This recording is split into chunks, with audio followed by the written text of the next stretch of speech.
എന്തൊക്കെയുണ്ട് വിശേഷങ്ങള്? എല്ലാവർക്കും സുഖം തന്നെയല്ലേ? ഞങ്ങളുടെ സുഖമായിരിക്കുന്നു. അപ്പോൾ ഞാനിന്ന് വന്നിരിക്കുന്നത് ഒരു കർക്കിടക സ്പെഷ്യൽ ആയിട്ടുള്ള വിഭവമായിട്ടാണ്. അതായത് നമ്മുടെ എല്ലാവർക്കും അറിയാവുന്ന മരുന്നുണ്ട. നിങ്ങൾ വിചാരിക്കും മരുന്നുണ്ട എന്ന് പറയുമ്പോൾ കൈപ്രസാണ്, എങ്ങനെ കഴിക്കുക, അങ്ങനെയൊന്നും അല്ല. ഞാൻ ഉണ്ടാക്കിയിരിക്കുന്ന കുറച്ച് നല്ല ടേസ്റ്റി ആയിട്ടാണ്, അതേസമയം നല്ല ഹെൽത്തി ആയിട്ടാണ്. ഇത് നമ്മൾ ബാക്ക് പെയിൻ വരാതിരിക്കാനും ബാക്ക് സ്ട്രെങ്തൻ ആവാൻ വേണ്ടിയിട്ടുള്ള സംഭവമാണ്. അതുപോലെ തന്നെ പ്രസവിച്ച് കഴിഞ്ഞ് പ്രസവരക്ഷയായിട്ട് നമ്മൾ മരുന്നുണ്ട കഴിക്കാം. അപ്പം ആ സമയത്തൊക്കെ കുറച്ചും കൂടെ മരുന്നിന്റെ അളവ് കൂട്ടും കേട്ടോ. അപ്പൊ ഞാനൊക്കെ കുറച്ച് ചേർത്തിട്ടുള്ളൂ. പക്ഷെ അതിന് നിങ്ങൾക്ക് ഇഷ്ടത്തിനനുസരിച്ച് അളവുകളൊക്കെ ചേർക്കുക. അതൊക്കെ ഞാൻ ഡീറ്റെയിൽ ആയിട്ട് വീഡിയോയിൽ പറഞ്ഞിട്ടുണ്ട്. അതുപോലെ തന്നെ കർക്കിടകത്തിന് സ്പെഷ്യൽ ആയിട്ട് നമ്മൾ ഉലുവക്കഞ്ഞി, ഉലുവ അരികിയത്, പൂക്കുല ലേഹ്യം, ഉള്ളി ലേഹ്യം, അങ്ങനെ ഒരുപാട് സാധനങ്ങൾ ഞാൻ ഓൾറെഡി പോസ്റ്റ് ചെയ്തിട്ടുണ്ട്. അപ്പൊ കാണാൻ മറക്കരുത്.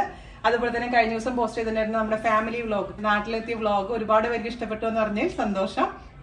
അപ്പൊ ജാൻചേട്ടൻ നാട്ടിലെത്തിയിട്ടുണ്ട്. അപ്പൊ ജാൻചേട്ടനോട് ഞാൻ പറഞ്ഞിട്ടുണ്ടെങ്കിൽ പിശുക്ക് പാടില്ല, വ്ളോഗൊക്കെ ചെയ്യണം എന്ന് പറഞ്ഞപ്പോ ഓക്കെ എന്ന് പറയണല്ലേ ചേട്ടാ? ബാക്കിൽ നിന്ന് ചിരിക്കുന്നുണ്ട്. അപ്പൊ അങ്ങനെയൊക്കെയാണ് എന്റെ വിശേഷങ്ങൾ. അപ്പൊ ഒട്ടും താമസിച്ചിട്ട് നമുക്ക് എങ്ങനെയാണ് രുചികരമായിട്ട് അതേസമയം ഹെൽത്തി ആയിട്ടുള്ള ഗോതമ്പുണ്ടയല്ല മരുന്നുണ്ട തയ്യാറാക്കാം എന്ന് നോക്കിയിട്ട് വരാം. ഓക്കെ, നമുക്ക് കർക്കിടക മാസം സ്പെഷ്യൽ ആയിട്ടുള്ള മരുന്നുണ്ട തയ്യാറാക്കാൻ തുടങ്ങാമേ. അതിന് വേണ്ടിയിട്ട് നമുക്ക് ആദ്യം വേണ്ടത് അരിയാണ്. ഞാനിവിടെ നവരരിയാണ് എടുത്തിരിക്കുന്നത്. പക്ഷെ നിങ്ങൾക്ക് ഏത് അരി വേണമെങ്കിലും ഉപയോഗിക്കാം. 1 കപ്പ് നവരരി എടുത്തിട്ടുണ്ട്. അത് വാഷ് ചെയ്തിട്ട് നന്നായി ഉണക്കി എടുത്തിട്ടുള്ള നവരരിയാണ് കേട്ടോ. ഒരു തോർത്തിലിട്ടിട്ട് നന്നായി തുടച്ചാലും മതി. പക്ഷെ വാഷ് ചെയ്ത് ഉണക്കണമെങ്കിൽ കുറച്ചും കൂടി നന്നായിരിക്കും. അപ്പൊ ഇതെല്ലാന്ന് വെച്ച് കഴിഞ്ഞാൽ നമ്മൾ പായസത്തിന് ഉപയോഗിക്കുന്ന അരിയോ അല്ലെങ്കിൽ മട്ടരിയോ ഉപയോഗിച്ചാലും മതിയാവും. ഇതാണ് ഏറ്റവും നല്ലത് ഈ സമയത്ത്. ഇപ്പോൾ നമ്മൾ നവരക്ക് ഇതിനൊക്കെ പറഞ്ഞിട്ടില്ലേ. അപ്പൊ നമുക്ക് 1 കപ്പ് ആദ്യം തന്നെ നന്നായിട്ടൊന്ന് വറുത്തെടുക്കാം. തീ കത്തിക്കാം. അപ്പൊ നമുക്ക് നവരരി ഇട്ട് കൊടുക്കാം. അല്ലെങ്കിൽ ഞാൻ പറഞ്ഞ പോലെ നിങ്ങളുടെ കയ്യിലുള്ള ഏത് അരിയാണോ അത് 1 കപ്പ് ഇട്ടാ. ചെറിയൊരളവിൽ ചെയ്യുന്നുള്ളൂ. നന്നായിട്ട് വറുത്തെടുക്കണം. അരി ഇങ്ങനെ ചൂടാവാൻ തുടങ്ങിയിട്ടുണ്ട്. അരി പൊട്ടുന്ന സൗണ്ട് കേൾക്കാൻ തുടങ്ങിയിട്ടുണ്ട് കേട്ടോ. പക്ഷെ നല്ലോണം ഫുള്ളായിട്ട് പൊട്ടി ഓക്കെ ആവണം. അതുവരെ നമുക്ക് കണ്ടിന്യൂസ് ആയിട്ട് ഇളക്കി കൊടുത്തോണ്ടിരിക്കണേ. ഈ സമയത്ത് കർക്കിടക മാസത്തിൽ നമ്മൾ നവര കിഴി ചെയ്യാറുണ്ട്, നവര ഫേസ് പാക്ക് ചെയ്യാറുണ്ട്. ഞാൻ അതിന്റെ വീഡിയോ ഇട്ടിട്ടുണ്ടായിരുന്നില്ല. നല്ലതാണ് ഈ സമയത്തൊക്കെ ചെയ്യാൻ. ഈ സമയത്തൊന്നല്ല, എപ്പോഴുമേ നല്ലതാണ്. സൺ ടാനൊക്കെ ഞാനത് സ്ഥിരം ചെയ്യാറുണ്ട്. നമ്മളെ ഫേസിലുള്ള വെളുക്കാനല്ല, സത്യം പറഞ്ഞു കഴിഞ്ഞാൽ വെളുക്കാന്നുള്ള സംഭവം ഇല്ല. നമുക്ക് സൺ ടാൻ അടിച്ചിട്ട് ഇങ്ങനെ സ്കിന്നൊക്കെ ഭയങ്കരമായിട്ട് കറുത്ത് മോശമായി പോയില്ലേ, അതിന് വേണ്ടിയിട്ടുള്ളതാണ്. അല്ലാണ്ട് നമ്മുടെ നാച്ചുറൽ കളർ മാറ്റാൻ നമുക്ക് പറ്റില്ല. അജി ചേച്ചി പറയായിരുന്നു പണ്ട് ഇതൊക്കെ ഉണ്ടാക്കുന്ന സമയത്ത് ഓട്ടുകലത്തില് ഈ കുറ്റിച്ചൂലില്ലേ, കുറ്റിച്ചൂല് വെച്ചിട്ട് ഉണ്ടാക്കാന്ന് പറയായിരുന്നു. അപ്പൊ അതൊക്കെ നമുക്ക് അന്യം നിന്ന് പോയി ആ കാഴ്ചകളൊക്കെ നമുക്ക് റീക്രിയേറ്റ് ചെയ്യാം അല്ലേ? ഞാൻ നോക്കട്ടെ. പണ്ട് പുട്ടുപൊടി ഉണ്ടാക്കുമ്പോഴും ഇതുപോലെ തന്നെ അവലോസ് പൊടി ഉണ്ടാക്കുന്നതൊക്കെ അങ്ങനെയാണ്. ഇപ്പോഴാണ് നമുക്ക് നോൺ സ്റ്റിക്ക് പാത്രവും ഇതുപോലത്തെ സ്പാറ്റിലൊക്കെ വന്നത്. ഇതിപ്പോ എല്ലാം പൊട്ടി തീർന്നിട്ടുണ്ട് കേട്ടോ. നമുക്ക് ഒരു പാത്രത്തിലോട്ട് മാറ്റാമേ. ചൂടാറാൻ വേണ്ടി മാറ്റി വെക്കാം. ഇനി നമുക്ക് ഇതിലോട്ട് ഇട്ട് കൊടുക്കുന്നത് ചതോപ്പയാണ്. ചതകുപ്പ എന്നാണ് പറയുന്നത്. പക്ഷെ നമ്മൾ പറഞ്ഞത് ചതോപ്പാന്നായി. ഞാനിവിടെ 2 ടേബിൾ സ്പൂൺ ഇടുന്നുള്ളൂ കേട്ടോ. ഇത് ശരിക്കും ബാക്ക് പെയിൻ ഒക്കെ ഭയങ്കര നല്ലതാ. ഈ ഡെലിവറി ഒക്കെ കഴിഞ്ഞ് കിടക്കുന്ന ലേഡീസിന് ഈ ചതോപ്പയുടെ മാത്രം ഉണ്ടാക്കി കൊടുക്കും.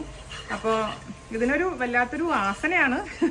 പക്ഷെ ചിലർ കൂടുതൽ ഇടും. അതൊക്കെ നിങ്ങളുടെ ഇഷ്ടത്തിനനുസരിച്ച് മാറ്റം വരുത്തിക്കോളൂ കേട്ടോ. കൂടുതൽ വേണമെങ്കിൽ കൂടുതൽ ഇട്ടോളൂ. ഇപ്പൊ ഞാൻ 2 ടേബിൾ സ്പൂൺ ഇട്ടിട്ടുള്ളൂ. അപ്പൊ ഇത് ഇതേപോലെ തന്നെ ഇടത്തരം തീയിൽ ഫ്രൈ ചെയ്ത് മാറ്റി വെക്കാം. ഇതിന്റെ എല്ലാം ഇംഗ്ലീഷ് നെയിം ഞാൻ ഡിസ്ക്രിപ്ഷൻ ബോക്സിൽ കൊടുത്തേക്കാം കേട്ടോ. പിന്നെ ഇതെല്ലാം മരുന്ന് കടയിൽ കിട്ടും. നമ്മുടെ പച്ചമരുന്ന് കടയിൽ കിട്ടുന്നതാണ് എല്ലാ സാധനങ്ങളെ. ചതവപ്പ അല്ലെങ്കിൽ ചതകുപ്പ എന്നൊക്കെ പറഞ്ഞു കഴിഞ്ഞാൽ നിങ്ങൾക്ക് പറഞ്ഞാൽ മതി, അവർക്ക് അറിയാം. അല്ലെങ്കിൽ മരുന്നുണ്ടെങ്കിൽ വേണ്ട സാധനങ്ങൾ എന്ന് പറഞ്ഞാലും അവരെടുത്ത് തരും. ഇത് കൂടുതലായി കഴിഞ്ഞാൽ എന്താ വെച്ചാൽ ഓവർ ഒരു കുത്തുമണം വരും. ഇതും റെഡി ആയിട്ടുണ്ട്. ഇത് നമുക്ക് പാത്രത്തിലോട്ട് മാറ്റാം. ഇത് ഞാനിതിലേക്ക് ഇട്ട് കൊടുക്കുന്ന ആശാളിയാണ്. ആശാളി 1/4 കപ്പ് ഇട്ട് കൊടുത്തിട്ടുണ്ട്. ഞാൻ പറഞ്ഞ പോലെ ഇതിന്റെ എല്ലാം വേറെ നെയിംസ് ഉണ്ടെങ്കിൽ ഞാൻ തപ്പി പിടിച്ചിട്ട് ഡിസ്ക്രിപ്ഷൻ ബോക്സിൽ കൊടുത്തേക്കാം കേട്ടോ. അപ്പോൾ അതും നമുക്ക് ഇതേപോലെ തന്നെ മീഡിയം ഫ്ലെയിമിൽ കണ്ടിന്യൂസ് ആയി ഇളക്കി കൊടുത്തോണ്ടിരിക്കാൻ, പൊട്ടുന്നത് വരെ വറക്കാം. കസ്കസ് ഇല്ല, അതുപോലെ തന്നെ ബേസിൽ സീഡ്സ് ഒക്കെ പോലെ, അതുപോലെ ചിയ സീഡ്സ് പോലെ ഇങ്ങനെ നല്ല വീർത്ത് വരുന്ന സംഭവമാണ് ഈ ആശാളി എന്ന് പറയുന്നത്. നന്നായിട്ട് പൊരിഞ്ഞ് വരുന്നുണ്ട്. അപ്പൊ നമുക്ക് ഓഫ് ചെയ്യാം കേട്ടോ. കരിഞ്ഞാലും കൊള്ളില്ല കേട്ടോ, കരിയാൻ പാടില്ല, ശ്രദ്ധിക്കണേ. ഓഫ് ചെയ്ത് വെച്ചാൽ മതി. ഈ പാത്രത്തിൻ്റെ ചൂടുകൊണ്ട് തന്നെ ബാക്കിയുള്ളത് പൊരിഞ്ഞോളും. ഹൈ ഫ്ലെയിമിൽ ഇട്ട് കഴിഞ്ഞാൽ ഇത് അങ്ങ് കരിഞ്ഞു പോകും, പിന്നെ ടേസ്റ്റ് മാറിപ്പോകും കേട്ടോ. അത് റെഡി ആയിട്ടുണ്ട്, അത് മാറ്റി വയ്ക്കാം. ഇനി ഇതിലോട്ട് ഇട്ട് കൊടുക്കുന്നത് കറുത്തെള്ളാണ്. കറുത്തെള്ള നിങ്ങളുടെ അടുത്തില്ലെങ്കിൽ വെളുത്തുള്ള ഉപയോഗിക്കും. പക്ഷെ കറുത്തെള്ളാണ് ഏറ്റവും നല്ലത്. 1/2 കപ്പ് ഇട്ട് കൊടുക്കുന്നുണ്ട്. അത് കൂടുതൽ ഇട്ടിട്ടുണ്ട് കേട്ടോ. അത് ഇതേപോലെ തന്നെ മീഡിയം ഫ്ലെയിമിൽ കണ്ടിന്യൂസ് ആയി ഇളക്കി കൊടുത്തോണ്ടിരിക്കാൻ, നേരത്തെ പറഞ്ഞ പോലെ തന്നെ പൊട്ടുന്ന വരെ വറുക്കാം. ഇതൊക്കെ നിങ്ങൾക്ക് പറ്റുകയാണെങ്കിൽ വാഷ് ചെയ്തിട്ട് ഇത് ഉണക്കിയതിന് ശേഷം ചെയ്യാണ് ഏറ്റവും ബെസ്റ്റ് കേട്ടോ. ഇപ്പൊ പണ്ടൊക്കെ അങ്ങനെ ചെയ്യാറില്ല. ഇപ്പൊ എന്ന് വെച്ച് കഴിഞ്ഞാൽ നമുക്ക് വിശ്വസിക്കാൻ പറ്റില്ലല്ലോ. നമ്മൾ എവിടെ നിന്ന് എന്തൊക്കെ സാധനങ്ങൾ ഇതിൽ കൂടെ മായം ചേർത്തിട്ടുണ്ടെന്ന് പറയാൻ പറ്റില്ല. അതുകൊണ്ട് നന്നായിട്ട് വാഷ് ചെയ്ത് നന്നായി ഉണക്കി എടുത്തതിന് ശേഷം ഉണ്ടാക്കുകയാണ് ഏറ്റവും ബെസ്റ്റ്. അല്ലെങ്കിൽ ഞാൻ പറഞ്ഞ പോലെ തുണിയിൽ നന്നായിട്ട് തുണി കൊണ്ട് നന്നായിട്ട് റബ്ബ് ചെയ്തിട്ട് തുടച്ചെടുക്കാം. ഞാൻ ഇതിനു മുമ്പ് ഉലുവക്കഞ്ഞിയൊക്കെ വീഡിയോ പോസ്റ്റ് ചെയ്തിട്ടുണ്ട് പണ്ടേ തന്നെ. ഉലുവക്കഞ്ഞിയൊക്കെ കഴിക്കുന്ന സമയമാണ്. ഉലുവക്കഞ്ഞി എളുപ്പമാണ് ഉണ്ടാക്കാൻ. ഇത് പിന്നെ ഉണ്ടാക്കിയിട്ട് ഡെയിലി ഒരു 2 നേരം നമുക്ക് ഒരു ഉണ്ട വീതം കഴിക്കാം. മരുന്നുണ്ട്. ഹലുവ ഞാൻ ഉണ്ടാക്കാറുണ്ടല്ലോ, വീഡിയോ ഇട്ടിട്ടുണ്ട്. അതും ബാക്ക് പെയിൻ ഒക്കെ ഭയങ്കര നല്ലതാ. പ്രസവം കഴിഞ്ഞിരിക്കുന്ന പെൺകുട്ടികൾ കഴിക്കാൻ നല്ലതാ. ഞാൻ എല്ലാ വർഷവും ഹലുവ ഉണ്ടാക്കി കഴിക്കും. ഉലുവ വരികയെന്ന് നമ്മൾ നാട്ടിൽ പറയാം. ഇതൊക്കെ കഴിച്ചു കഴിഞ്ഞാൽ നല്ലത്. കഴിക്കാതെ ആൾക്കാരും ജീവിക്കുന്നുണ്ട്, പക്ഷെ കഴിക്കുന്ന ആൾക്കാർക്ക് അതിന്റെ ഗുണം മനസ്സിലാവും. ഞാൻ പിന്നെ പ്രസവം കഴിഞ്ഞ് ഇതെല്ലാം കഴിച്ച ആളായതുകൊണ്ട് ബാക്ക് പെയിൻ ഒക്കെ കമ്പാരിറ്റീവ്ലി കുറവായിരുന്നു. ഇപ്പൊ പിന്നെ നമ്മുടെ കുരുത്തക്കേട് കൊണ്ട് വരുന്ന ബാക്ക് പെയിൻ ആണ്. ഇതും നന്നായിട്ട് പൊരിഞ്ഞിട്ടുണ്ട്. ഇത് നമുക്ക് മാറ്റി വെക്കാം കേട്ടോ. ഇനി ഞാൻ ഇതിലേക്ക് ചേർത്ത് കൊടുക്കുന്ന അയമോദകമാണ് 1 ടേബിൾ സ്പൂൺ. അതിനെ അജ്വൈൻ എന്നും പറയും. അയമോദകം 1 ടേബിൾ സ്പൂൺ ഇട്ട് കൊടുക്കാം കേട്ടോ. അത് ഇതേപോലെ തന്നെ വറുത്തെടുക്കാം. ഞാൻ ചേർക്കുന്ന സംഭവത്തിന്റെ അളവ് കുറച്ച് വേണമെങ്കിൽ നിങ്ങൾക്ക് താല്പര്യം കുറച്ചും കൂടെ കൂടുതൽ എടുക്കാം കേട്ടോ. ഞാൻ ഒരുപാടൊന്നും എടുക്കുന്നില്ല, കാരണം ഒരുപാട് എടുത്തു കഴിഞ്ഞാൽ കഴിക്കാൻ പറ്റില്ല. അതുപോലെ ഒരു വാസനകളൊക്കെ മാറും. അതുകൊണ്ട് നമുക്ക് പറ്റുന്ന രീതിയിലാണ് ഞാൻ എടുത്തിരിക്കുന്നത്. അതിന്റെ അളവുകളൊക്കെ ചിലവർ കൂടുതൽ എടുക്കും. 1/2 കപ്പ് 1/4 കപ്പ് അളവിലൊക്കെ ഓരോന്നും എടുക്കുക. ഞാനെല്ലാം ലിമിറ്റഡ് ആയിട്ടുള്ള എടുത്തിട്ടുള്ളൂ. അത് റെഡി ആയിട്ടുണ്ട്. ഇനി നമുക്ക് ചേർത്ത് കൊടുക്കേണ്ടത് ക്യൂമിൻ സീഡ്സ് ആണ് 2 ടേബിൾ സ്പൂൺ. അത് റെഡി ആയിട്ടുണ്ട്. അത് നമുക്ക് മാറ്റാം. ഇനി ഞാനിതിൽ ഫ്രൈ ചെയ്യാൻ പോകുന്ന ചുക്കാണ്. ചുക്കും അതുപോലെ തന്നെ ഏലക്കായയും 4 ഏലക്കായുണ്ട്, കുറച്ച് ചെറിയ ചുക്കുണ്ട്. അപ്പോൾ നിങ്ങളുടെ അടുത്ത് ഇങ്ങനെ ഹോളായിട്ടുള്ള ചുക്ക് ഇല്ലാന്നുണ്ടെങ്കിൽ ചുക്ക് പൊടി ഉപയോഗിക്കാം. ഏലക്കായുടെ പൊടി ഉപയോഗിച്ചാലും മതിയാവും കേട്ടോ. ജസ്റ്റ് ഒന്ന് വറുത്തെടുത്തിട്ട് പൊടിക്കുന്നതിൽ കൂട്ടത്തിൽ കൂടി ഇട്ട് കൊടുക്കാം. ഞാനിവിടെ തേങ്ങ ഉപയോഗിക്കുന്നില്ല കേട്ടോ. തേങ്ങ ഉപയോഗിച്ച് കഴിഞ്ഞാൽ പെട്ടെന്ന് സാധനം കേടാവും. അതുപോലെ തന്നെ ഞാനിവിടെ ഉപയോഗിക്കാൻ പോകുന്നത് ശർക്കര പാനിക്ക് പകരമായിട്ട് ഡേറ്റ്സ് ആണ്, അതായത് ഈന്തപ്പഴമാണ്. അപ്പോൾ നിങ്ങളുടെ അടുത്ത് ഈന്തപ്പഴം ഇല്ലെങ്കിൽ ശർക്കര പാനി ഉപയോഗിച്ചാലും മതിയാവും കേട്ടോ. ജാന്റെ കസിൻ ബ്രദറും വൈഫും ആയുർവേദ ഡോക്ടേഴ്സാണ്. അപ്പോൾ ചേച്ചി അടുത്തിൻ്റെ അടുത്ത് ഞാൻ ചോദിച്ചത്.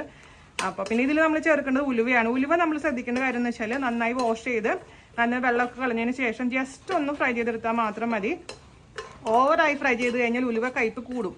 അപ്പോൾ ഞാൻ കഴിഞ്ഞ ദിവസം ചെയ്തപ്പോൾ ഓവറായിട്ട് ഫ്രൈ ചെയ്ത കാരണം ഭയങ്കര കയ്പ്പായിരുന്നു. അപ്പോൾ ചേട്ടത്തിയുടെ അടുത്ത് ചോദിച്ചപ്പോഴാണ് പറഞ്ഞത്, അവരൊക്കെ എന്താ ചെയ്യാന്ന് വെച്ച് കഴിഞ്ഞാൽ നല്ല വെയിലുള്ളപ്പോൾ ഉലുവ നന്നായിട്ട് വെയിലത്ത് വെച്ച് ഉണക്കിയെടുക്കും, എന്നിട്ട് പൊടിക്കാറുള്ളത്.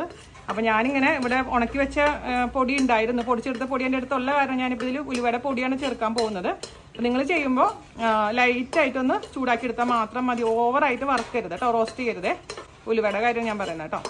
ചുക്ക് എന്ന് പറഞ്ഞാൽ നിങ്ങൾക്ക് അറിയില്ലേ, ഇഞ്ചി ഉണക്കിയതാണ് ചുക്ക് എന്ന് പറയുന്നത് കേട്ടോ. അപ്പോൾ ചുക്ക് പൊടി ഓൾറെഡി അവൈലബിൾ ആണ് മാർക്കറ്റിൽ. അതേപോലെ തന്നെ ഈ കാടമം ഏലക്കയുടെ പൊടി വാങ്ങിക്കാൻ കിട്ടും, അങ്ങനെ ചേർത്താലും മതിയാവും. അപ്പം ഇത് മാറ്റി വെക്കാം. പിന്നെ ഒരു ഓപ്ഷണൽ ആയിട്ടൊരു സാധനം ഉണ്ട്, കക്കുംകായ എന്ന് പറയും. നിങ്ങളുടെ നാട്ടിലുണ്ടോയെന്ന് എനിക്ക് അറിയില്ല. കക്കുംകായ നമ്മൾ എപ്പോഴുമേ മരുന്ന് കഞ്ഞിയിൽ നമ്മൾ ഉലുവക്കഞ്ഞി ഉണ്ടാക്കുമ്പോൾ ഉപയോഗിക്കുന്നതാണ്. അപ്പം അതിന്റെ ശരിയായ രൂപം ഞാൻ കാണിച്ചു തരാം. ഇങ്ങനെ ഉരുളക്കല്ല് പോലെ ഇരിക്കുന്ന സാധനമാണ് കക്കുംകായ. ഇത് ഞാൻ അന്ന് വീഡിയോയിൽ കാണിച്ചിട്ടുണ്ടായിരുന്നു. ഇത് കാണാത്തവർക്ക് വേണ്ടി ഞാൻ ഒന്നുകൂടി പൊട്ടിച്ച് കാണിച്ചു തരാം. അതിൻ്റെ ഉള്ളിലത്തെ പരിപ്പാണിത്. ഇത് നമ്മൾ വെള്ളത്തിലിട്ട് ഓവർനൈറ്റ് വെക്കണം. ഒരു 15 മണിക്കൂർ 16 മണിക്കൂർ ഇങ്ങനെ വെള്ളത്തിലിട്ട് വെച്ചാലാണ് ഇതിന്റെ കട്ട് രസം പോവുക. ഒരു ചെറിയ കയ്പ്പ് രസം ഉണ്ട്. അത് വെള്ളം കളഞ്ഞതിന് ശേഷം ഈ വാഷ് ചെയ്ത് വെച്ചിരിക്കുന്ന കക്കുംകായാണിത്. ഇത് ഒരുപാടൊന്നും യൂസ് ചെയ്യാൻ പാടില്ല. ഇത്രയും ഒരു ചെറിയ പീസേ പാടുള്ളൂ, അല്ലെങ്കിൽ ഒരു കയ്പ്പ് രസം വരും. ഇത് ഭയങ്കര നല്ലതാണ് ഈ കർക്കിടക മാസത്തിൽ കഴിക്കുന്നത്.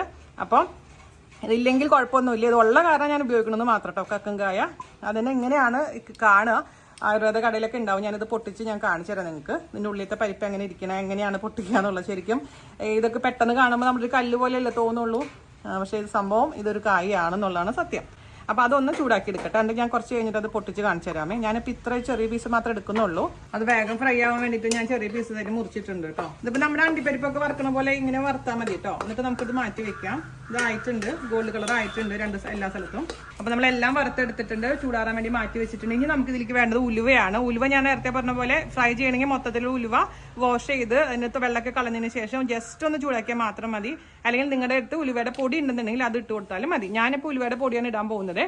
അതുപോലെ തന്നെ നമുക്ക് ഇതിലേക്ക് വേണ്ടത് ഒന്നില്ലെങ്കിൽ ശർക്കരപ്പാനി, അതല്ലെങ്കിൽ ഡേറ്റ്സ്, അല്ലെങ്കിൽ രണ്ടും വേണമെങ്കിൽ ചേർക്കാം. അതായത് ഈന്തപ്പഴം നന്നായിട്ടൊന്ന് അരച്ചെടുത്തതാണ് ഞാനിതിലേക്ക് മിക്സ് ചെയ്യാൻ പോകുന്നത്. അപ്പോൾ ആദ്യം തന്നെ ഇത് നന്നായി പൊടിച്ചെടുക്കാം. പിന്നെ ഞാൻ നേരത്തെ പറഞ്ഞ പോലെ ഞാനിതിൽ തേങ്ങ ഉപയോഗിക്കുന്നില്ല. തേങ്ങ ഇഷ്ടമാണെന്നുണ്ടെങ്കിൽ നിങ്ങൾ ജസ്റ്റ് ഒന്ന് ചെറിയൊരു ഗോൾഡ് കളർ ആവുന്നവരെ ഫ്രൈ ചെയ്തിട്ട് അത് ഒന്ന് മിക്സിയിൽ ഒന്ന് ക്രഷ് ചെയ്തെടുത്തിട്ട് മിക്സ് ചെയ്താൽ മതി കേട്ടോ. പക്ഷെ ഞാൻ തേങ്ങ ചേർക്കാത്തത് കൊണ്ട് നമ്മൾ കാണിക്കുന്നില്ല. അപ്പോൾ ഇതൊന്ന് നന്നായിട്ട് പൊടിച്ചെടുത്തിട്ട് ഞാൻ കൊണ്ടുവരാം. അപ്പോൾ നമുക്കിതാണ് കക്കുംകായ. ഇതിനെ നമുക്കൊന്ന് പൊട്ടിച്ചെടുക്കാം കേട്ടോ.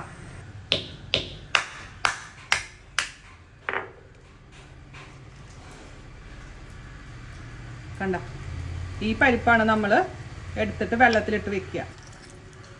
ഇതാണ് അതിൻ്റെ ഉള്ളിലത്തെ പരിപ്പ്. നിങ്ങൾ എത്ര പേര് കണ്ടിട്ടുണ്ട് കമൻറ്റ് ചെയ്യാൻ മറക്കരുത്. അപ്പോൾ ഇത് ഇങ്ങനെ ചുമ്മാ ഇങ്ങനെ കഴിക്കരുത്. എന്നാലും ഈവൻ നമ്മൾ ഉലുവക്കഞ്ഞി ഉണ്ടാക്കുമ്പോൾ ഞാൻ പറഞ്ഞില്ലേ, ഇത് നമ്മൾ വെള്ളത്തിലിട്ട് വെച്ച് ഇതിൻ്റെ കട്ട് കളയണം, എന്നാൽ മാത്രമേ നമുക്ക് യൂസ് ചെയ്യാൻ പറ്റുള്ളൂ. ഞാൻ ഉള്ളത് കൊണ്ട് യൂസ് ചെയ്തത് മാത്രം. പക്ഷേ ഇതിന് ഒട്ടും നിർബന്ധമില്ല. ഇവിടെ തൃശ്ശൂർക്കാർ ഉലുവക്കഞ്ഞി ഉണ്ടാക്കുമ്പോഴും ഇങ്ങനെ ഉണ്ട ഉണ്ടാക്കുമ്പോഴൊക്കെ കക്കുംകായ ഇടാറുണ്ട്. പക്ഷേ എൻ്റെ ഫ്രണ്ടിൻ്റെ അടുത്ത് ചോദിച്ചപ്പോൾ അവളിതൊന്നും കണ്ടിട്ടേ ഇല്ല എന്നാ പറയുന്നത്. അപ്പൊ ഇതാണ് നമ്മുടെ കക്കങ്കായ. അപ്പൊ നമ്മുടെ കൂട്ട് എല്ലാം പൊടിച്ച് കൊണ്ടുവന്നിട്ടുണ്ട് കേട്ടോ. അതിലേക്ക് ഞാൻ നേരത്തെ പറഞ്ഞ പോലെ തന്നെ ഉലുവയുടെ പൊടി ഞാൻ ഇട്ട് കൊടുക്കാണ്. ഞാൻ ഉലുവപ്പൊടി 1 ടേബിൾ സ്പൂണാണ് ഇടാൻ പോകുന്നത്.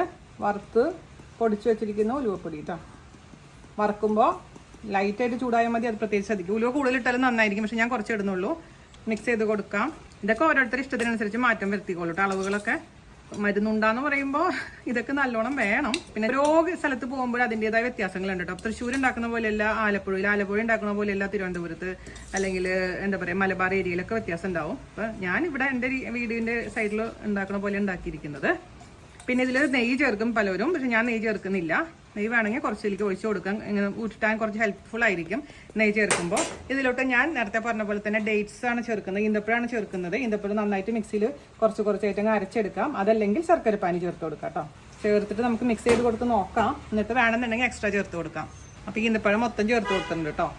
നന്നായി മിക്സ് ചെയ്തെടുക്കട്ടെ ഞാൻ. അപ്പോൾ ഇതിങ്ങനെ മിക്സ് ചെയ്ത് എടുക്കുമ്പോൾ ഉണ്ട പിടിക്കാൻ പറ്റുന്നുണ്ടോ എന്ന് നോക്കാം. ഉണ്ട പിടിക്കാൻ പറ്റുന്നുണ്ട്. ഞാൻ രുചിച്ച് നോക്കിയപ്പോൾ എനിക്ക് പാകമാണ് മധുരമൊക്കെ. അതായത് 1 കിലോ ഈന്തപ്പഴമാണ് ഞാൻ എടുത്തിരിക്കുന്നത്.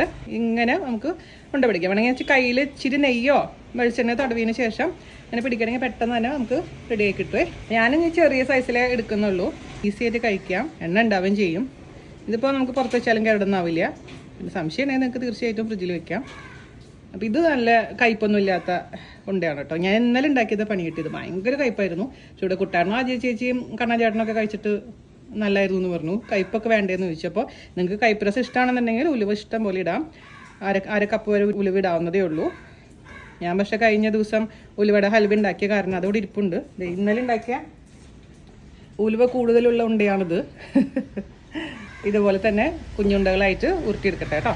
അപ്പം നമ്മുടെ സ്വന്തം മരുന്നുണ്ട റെഡി ആയിട്ടുണ്ട്. ഈസിയാണ് ഉണ്ടാക്കാൻ. അപ്പം ഞാൻ പറഞ്ഞ പോലെ നിങ്ങളുടെ ഇഷ്ടത്തിനനുസരിച്ച് ചില കാര്യങ്ങൾ മാറ്റം വരുത്താം. അതിൽ ചേർത്തിരിക്കുന്ന അളവുകൾ കൂട്ടുകയോ കുറയ്ക്കുകയോ ചെയ്യാം.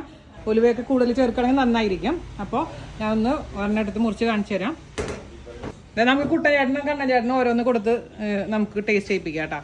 അത് കണ്ട ഇത് എങ്ങനെയാണ് ഇരിക്കുന്നത്, അടിപൊളിയാണ് കേട്ടോ. ഇന്നലെ ഉണ്ടാക്കിയെടുക്കാളും ഇന്ന് എനിക്ക് ഇഷ്ടപ്പെട്ടു. കാരണം ഇത് ഡേറ്റ്സ് ആണ്. വരൂ ഇത് ഈന്തപ്പഴാണ്. ഈന്തപ്പഴാണ്. കയ്പൊന്നുമില്ല.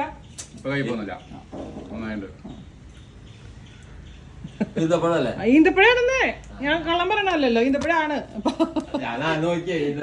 ആളാദ്യം തന്നെ കഴിച്ചു. അപ്പൊ ഇത് സൂപ്പറായി വന്നിട്ടുണ്ട്. അപ്പൊ എല്ലാവരും തയ്യാറാക്കി നോക്കുക. അടുത്ത വീഡിയോ ആയിട്ട് വരുന്നവരെ നന്ദി, നമസ്കാരം. Thank you.